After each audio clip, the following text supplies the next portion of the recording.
حضرت ابو محمد امام جعفر صادق کے حالات و مناقب۔ آپ کا نام نامی جعفر صادق اور کنیت ابو محمد ہے۔ آپ کے مناقب اور کرامتوں کے متعلق جو کچھ بھی بیان کیا جائے بہت کم ہے۔ آپ امت محمدی کے لیے صرف بادشاہ اور حجت نبی کے لیے روشن دلیل ہی نہیں بلکہ صدق و تحقیق پر عمل پیرا، اولیاء کرام کے باغ کا پھل، آل علی نبیوں کے سردار کے جگر گوشہ اور صحیح معنوں میں وارث نبی بھی ہیں، اور آپ کی عظمت و شان کے اعتبار سے ان خطابات کو کسی طرح بھی نامناسب نہیں کہا جا سکتا۔ آپ کا درجہ صحابہ کرام کے بعد ہی آتا ہے، لیکن اہل بیت میں شامل ہونے کی وجہ سے نہ صرف باب طریقت ہی میں آپ سے ارشادات منقول ہیں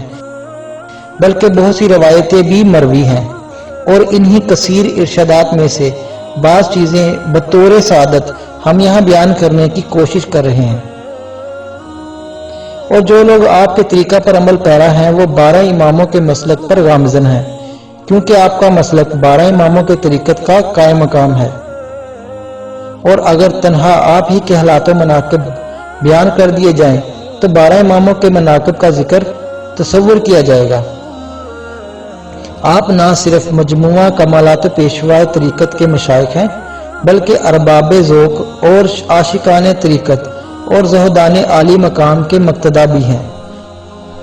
نیز آپ نے اپنی بہت سی تصانیف میں طریقت کو بہت اچھے پیرائے میں واضح فرمایا ہے، اور حضرت امام باقر علیہ السلام کے بھی کثیر مناقب روایات کیے ہیں۔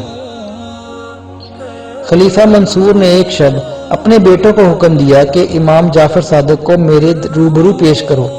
تاکہ میں ان کو قتل کر دوں۔ وزیر نے عرض کیا کہ دنیا کو خیر بات کہہ کر جو شخص عزلت و نشین ہو گیا ہو اس کو قتل کرنا کوئی مصلحت نہیں،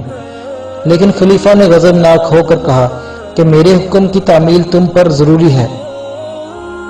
چنانچہ مجبور ہو کر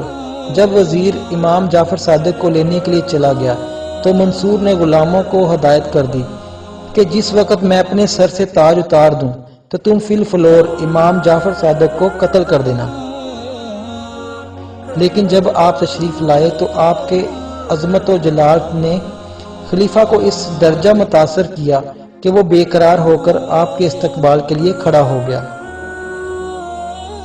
اور نہ صرف آپ کو صدر مقام پر بٹھایا بلکہ خود بھی مؤدبانہ آپ کے سامنے بیٹھ کر آپ کی حاجات ضروریات کے متعلق دریافت کرنے لگا۔ آپ نے فرمایا کہ میری سب سے اہم حاجت ضرورت یہ ہے کہ آئندہ پھر کبھی مجھے دربار میں طلب نہ کیا جائے تاکہ میری عبادت اور ریاضت میں خلل واقع نہ ہو۔ چنانچہ منصور نے وعدہ کر کے عزت اور احترام کے ساتھ آپ کو رخصت کیا، لیکن آپ کے دبدبے کا اس پر ایسا اثر ہوا کہ وہ مکمل 3 شب اور روز بے ہوش رہا، لیکن بعض روایات میں ہے کہ 3 نمازوں کے قضا ہونے کے حد تک غشی طاری رہی۔ بہرحال خلیفہ کی یہ حالت دیکھ کر وزیر اور غلام حیران ہو گئے، اور جب خلیفہ سے اس کا حال دریافت کیا تو اس نے بتایا کہ جس وقت حضرت امام جعفر صادق علیہ السلام میرے پاس تشریف لائے تو ان کے ساتھ ایک بڑا سا اژدہا بھی تھا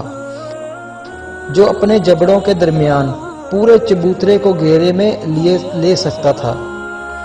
اور وہ اپنی زبان میں مجھ سے کہہ رہا تھا اگر تو نے ذرا سی بھی گستاخی کی تو تجھ کو چبوترے سمیت نگل جاؤں گا۔ چنانچہ اس کی دہشت مجھ پر طاری ہو گئی اور میں نے آپ سے معافی طلب کر لی۔ کسی نے امام جعفر صادق علیہ السلام سے سوال کیا کہ صبر کرنے والے درویش اور شکر کرنے والے مالدار میں سے آپ کے نزدیک کون افضل ہے؟